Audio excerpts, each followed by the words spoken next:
Né? A pergunta que todo mundo está se fazendo é: o Campeonato Mineiro voltará, estará liberado, e o que depende e o que foi decidido hoje, doutor? Bom, a decisão de hoje, no final das contas, a gente debruçando sobre o processo, acho que todos que puderam acompanhar a sessão puderam verificar a profundidade da análise jurídica que foi realizada hoje pelos auditores, extremamente capacitados do nosso tribunal, é que, de fato, o Ipatinga não perde os pontos na partida realizada, de forma que, a prevalecer a nossa decisão, o Ipatinga segue como classificado para disputar o Campeonato Mineiro de 2023. Obviamente, o STJD já está nesse caso, né, e já tem decisões proferidas em relação a esse processo, e há mais uma esfera recursal que vai apreciar essa situação.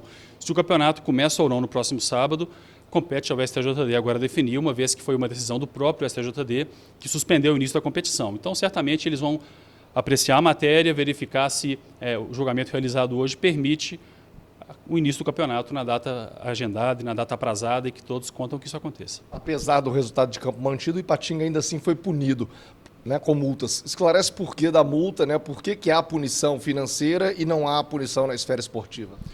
O entendimento que prevaleceu no nosso julgamento de hoje, de fato, reconhece uma grave falta do Ipatinga em relação a uma aparente falsidade de documentos utilizados para registro de atletas. Contudo, a aferição de condição de jogo é um critério muito objetivo pelo regulamento da competição, que diz respeito à publicação do atleta no BID. E essa condição foi verificada. Então, a gente não conseguiu, ou não entendeu como mais plausível, punir o Ipatinga com perda de pontos por escalação irregular, mas reconhecendo as graves infrações cometidas, aplicou punições de suspensão ao presidente do Ipatinga e de aplicação de multas à equipe e ao dirigente. 540 dias foi a suspensão colocada para o presidente, o senhor Nicanor Pires. Presidente, a partir da decisão de hoje, pelo que acontece normalmente na Justiça Desportiva, há um prazo para que o STJD julgue a partir da decisão de hoje, acatando ou não a decisão da instância estadual? Não há um prazo específico. O STJD é muito sensível no aspecto da agilidade nas decisões, especialmente quando interfere no início de competições e na continuidade de competições. Então, estou certo que o STJD continuará priorizando uma análise expedita das matérias que vão ser levadas a ele, e acredito que haverá uma decisão sobre a continuidade do campeonato ou sobre o início do campeonato de forma muito breve pelo STJD. O próprio STJD cobrou a demora do TJD de Minas Gerais para fazer esse julgamento, né, e hoje fez de forma extraordinária. O porquê da demora, como é que vocês encararam também essa cobrança? Na realidade, a nossa visão, na verdade, não é que houve uma demora. Existem ritos obrigatórios pelo Código Brasileiro de Justiça Desportiva que, se nós não observássemos, teríamos o risco de conduzir um julgamento com nulidades. Então, para dar segurança jurídica de que o julgamento fosse ocorrido da forma segura, nós precisávamos que o Ipatinga, como recorrido, pudesse ter a oportunidade de responder ao recurso, sob pena de ser julgado sem ter oportunidade de falar no processo. Então, como o tribunal estava em momento de recesso, o Ipatinga se antecipou ao seu prazo, apresentou o seu recurso no domingo.